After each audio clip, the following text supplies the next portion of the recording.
ballistics info and the motive for the Crescent killing in the charging documents, and Avon is going to change up. And when he don't change up, he'll clean up. Somebody needs to tell Rawles. This one's me, only wants the stats, that's all. Then we take this to Daniels. Daniels? It's his case to fight for. Daniels won't do shit. He plays stiff every now and then, but he's a good man. You think that he can talk to Rawles?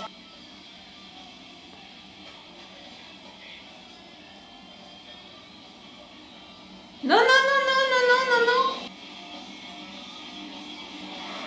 But you really helped them with that idea?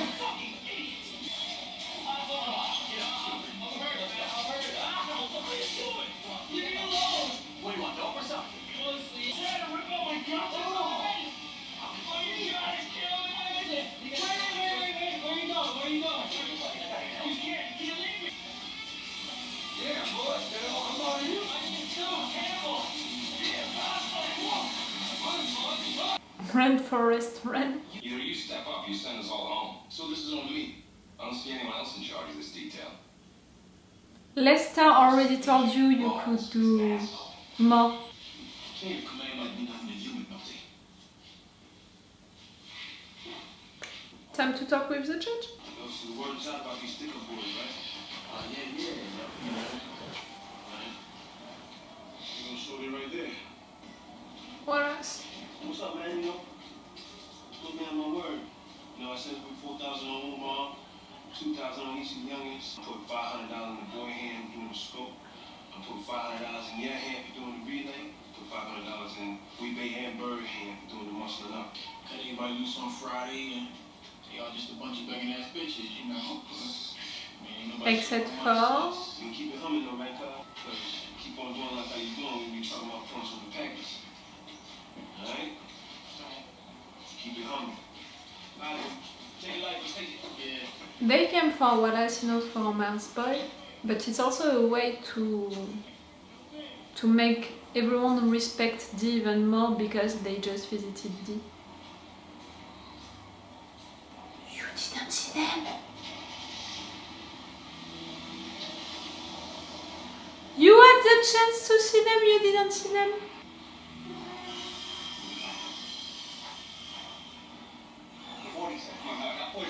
No sir. Right. 35 cents. 35 cents a foot. That's all the respect I have for y'all. It was just like you in our community with these Pauls domiciles here. 30 cents a foot. Take it or leave it. But charging those murders now and putting the information that we have into the charging documents. I just call him like I see him, Lieutenant. I can't tell you how to run your case, Lieutenant. I can only run my own. It's Major. Are you sure it's yours? I'm asking as a favor. As a favor? Yes, a favor. In that case... No. Sorry.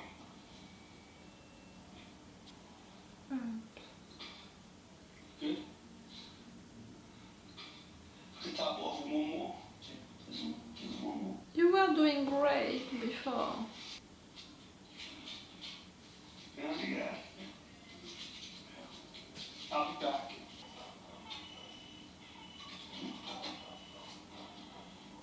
You're taking him with your kids at the back of the car?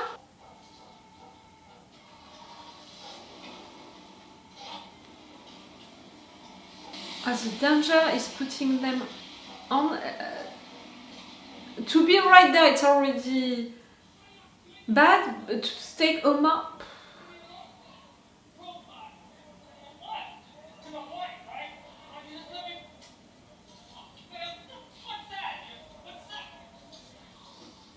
Stupid. But in a way, if he gets arrested and is going in jail, it would be better for Bubbs. Yeah, why you punk Sterling like you did? I didn't punk them, yo. So why you dropped him the lookout? Cash too. Because they was thieving, yo. They got pissed because I wasn't paying them. So Sterling, he started shaking up the vials, handing off the cash. She was selling on the side. So why didn't you pay us? That wasn't right. Stringer thought we had a snitch down here. You know, with the jump out, Omar, all that shit. Was they snitching? Sterling and Cash? Nope. Young man just thieving. Homicide. Okay, you two, you sit right here, okay? Don't wander off. You know, it's a school night. Mom said we had. No, I know. We will. Okay, you stay there. It's cold, right? At first he had them only the weekends. She gave them to you for the weekend. Oh.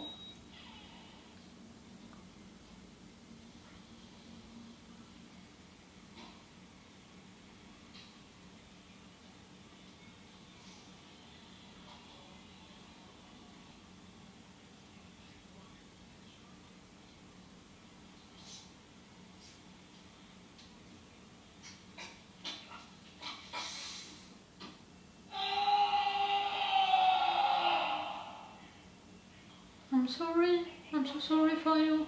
Oh, it was pain. It was a scream of pain. Ron is one sick bastard. Of course, he had his reasons. For one thing, y'all did take his stash. Another, he's looking for you, Omar. That's what all the cigarette burns are about. Broken fingers, cracked forearms. To have him. He wanted your boy to give you up. And he didn't. He was loyal, you know. I was wondering. Yeah. He truly loved you. I know you want to go to wherever it is you lay your head and pick up that sawed off you like so much. Go on. Now you gonna do what you gonna do. But whatever else you can give us on Barksdale and his people, well, that can go to her too. What I do. Straight like that. So ain't no sense y'all even troubling yourselves over that, because man, the way I feel right now today, look what y'all need from me. When'd you last see Brandon? Tuesday. Around 7, maybe later. You're gonna connect it to this hours you had. Then a half a minute later, you get another call from the low rises to a page number we know is String of Bells. Finally, you get another call coming on into the low rise courts. 45 minutes later, another call. When it was done. This is the murder right here. This first number, the one they sent to D'Angelo. I'm thinking this comes from a payphone over by the Greeks. You have your proof. But at the same time, in front of a jury, He's on you. We're up on those payphones Tuesday night. I'm not sure. We get there before the murder. He can say that he called friends and what. We're not up in time, are we? In this case, we're never where we need to be.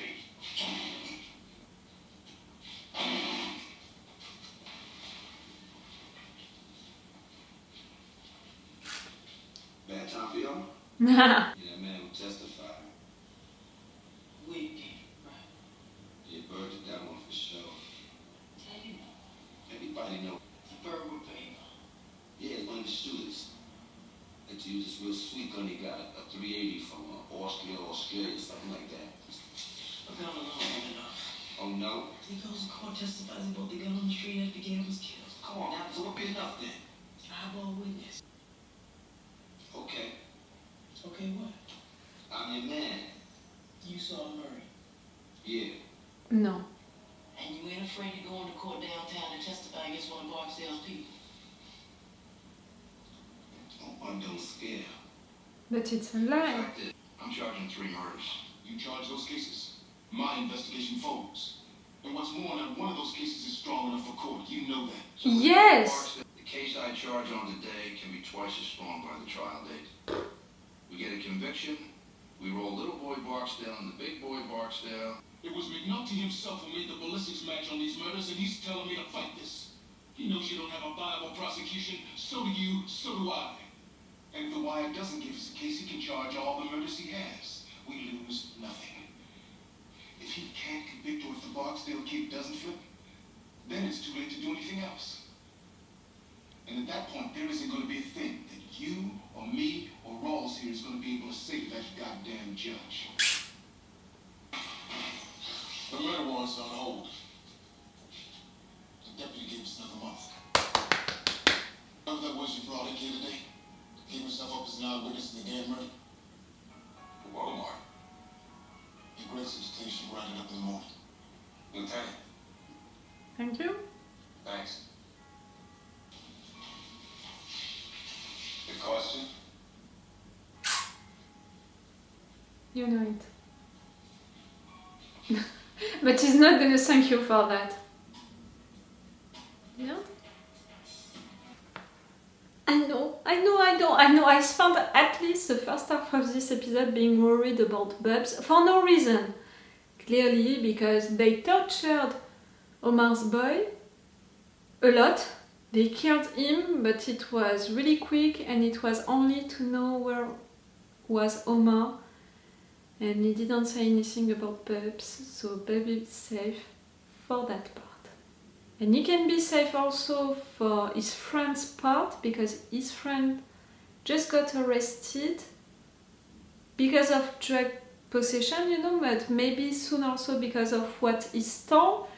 So it can be great to have him in jail, so he's not gonna rat Bubbs to Avon, D, whoever. So maybe in fact Bubbs is gonna be safe. He's gonna be okay. It could be great. It really surprised me that they had Omar's boy right there, you know. If you want to send a message, okay, you're killing Omar's boy, but you're putting him into Omar's place, or near to it, or wherever you want, but to put it into your own place, you know, your own area.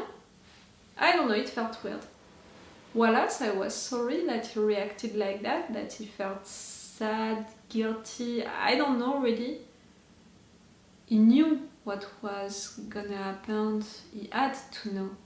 The fact that he said that he did that because it reminded him of what Dee did, and in a way he wanted to do the same, you know, like Dee was an example for him for that.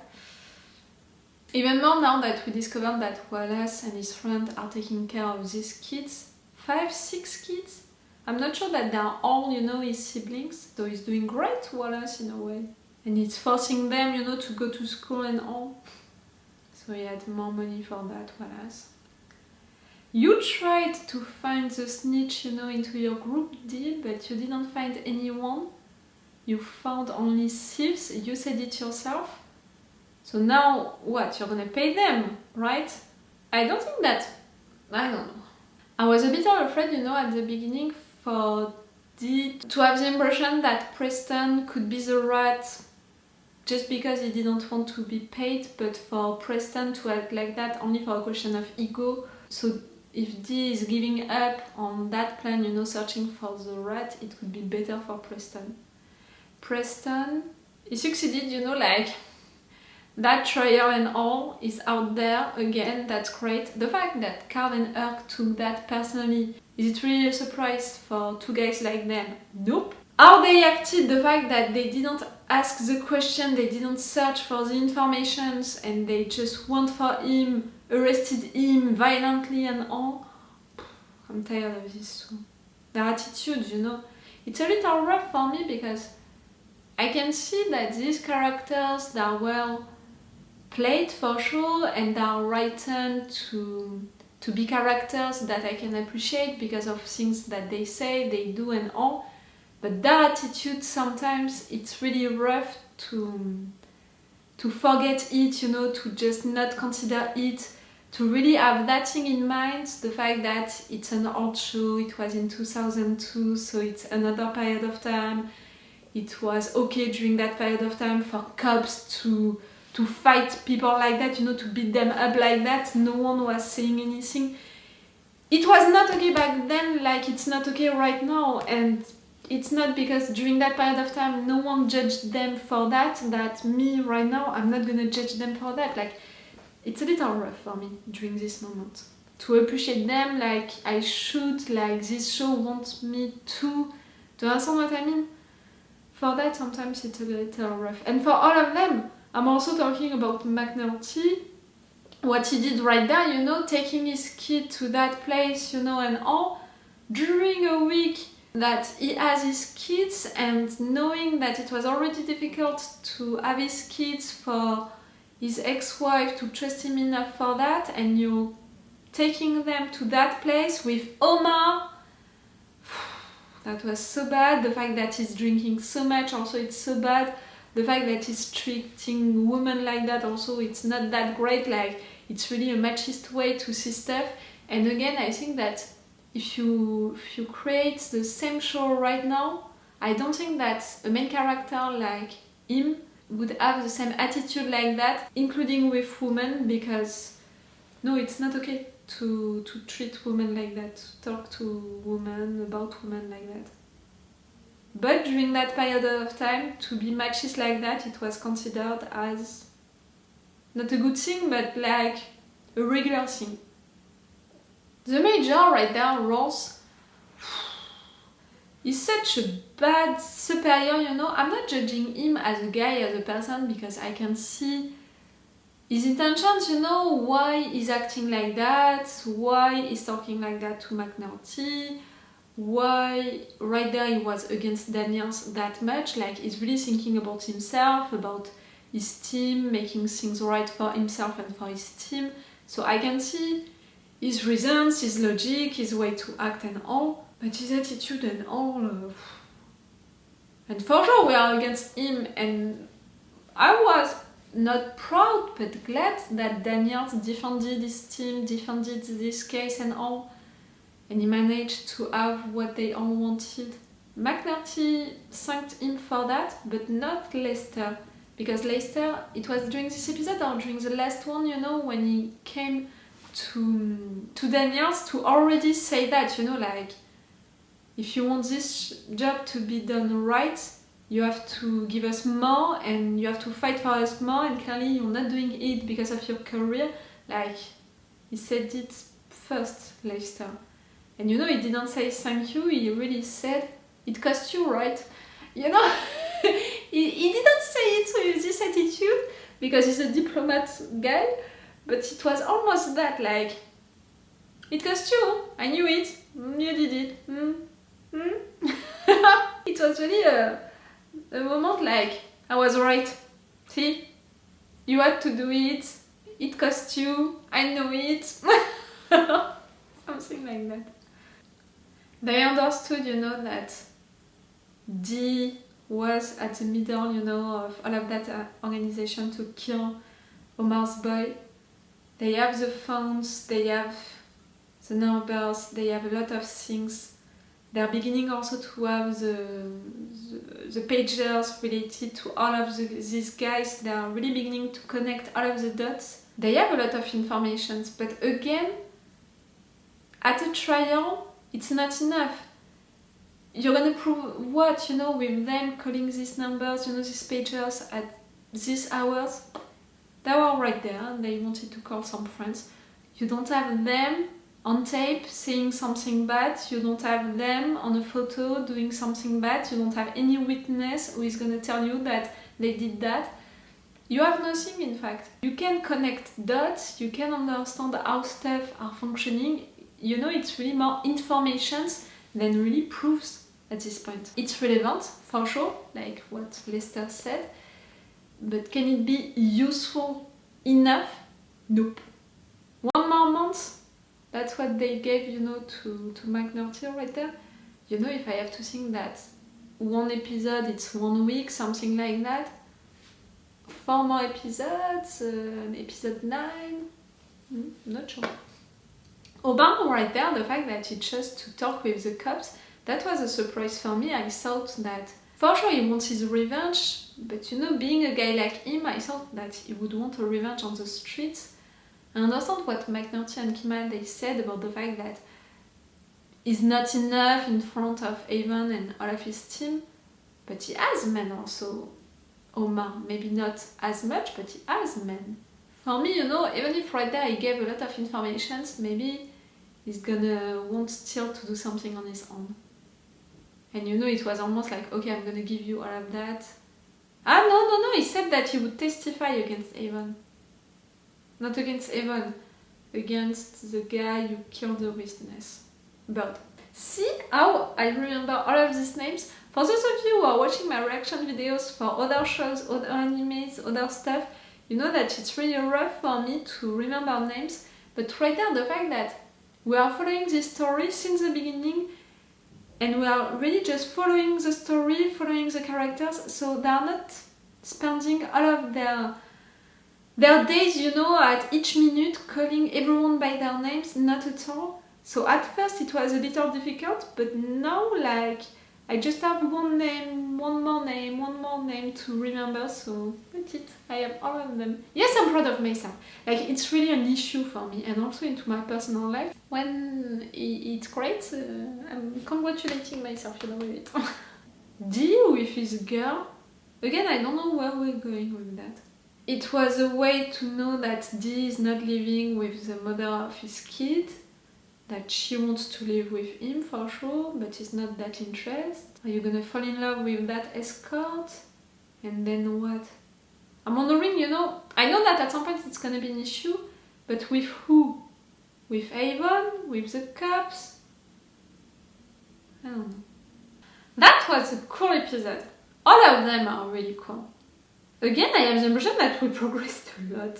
Okay, we still have a lot of things to do and all, but I think that we progressed a lot. And the fact that for now, Avon doesn't know yet that the cops are after him that much, I think that at the moment that he's gonna understand that, a lot of things are gonna change and, you know, it's gonna be a different organization and all. And that's why they wanted to avoid that, you know, the warrant situation, because they know that as soon as he's gonna discover that, he's gonna change a lot of things, and because of that, this investigation is gonna have to, not to begin from zero again, but he's gonna lose a lot of time and it's gonna be really bad for them. Omar, the fact that he saw all of these pictures and all, he knows now, like he already knew that they were trying to arrest Avon and all of his team. That's why he came. But seeing all of these pictures with the names, with some pages and all, he just understood that they are really focused on them and that they have a lot of information already. It's cool. Buck, at some point he needs to be a part of this team for good. For now we only, you know, gravitate around, it's not enough. Oh, and I think Rawles, Major Rawles, you know, the fact that he asked, I don't remember this one, the name. He asked to this other guy, you know, who is such a bad worker, who is such a bad cop into this team, to keep a close eye on McNulty, including his alcohol issue and all. Oh, and the other one, Augie, he left the team. We're not gonna regret it, right? And Daniels, he offered him to stay and, you know, for me, he played that well, Daniels, you know. And for me, he's really ruling this team well. But I'm still divided about this character, how to consider him, because I don't forget, you know, the disappointment that I had when he chose to cover Priest. I don't forget the fact that the FBI made an investigation on him and he was dirty. But at the same time, he's doing the right stuff to help the team. So far, I was gonna say, he's making a lot of stuff as long as it doesn't hurt his career. Right there, what he did, it can. So now, I don't know. I really don't know where to place myself, you know, with this one. We'll see. And I'm gonna see that in 1 or 2 hours. I have a session, you know, with my chiropractor. So I would see you after that. So it's all for you for this video and it's all for me for now. So bye for now. Bye. Wait a minute, Doc. Are you telling me that you built a time machine? Great.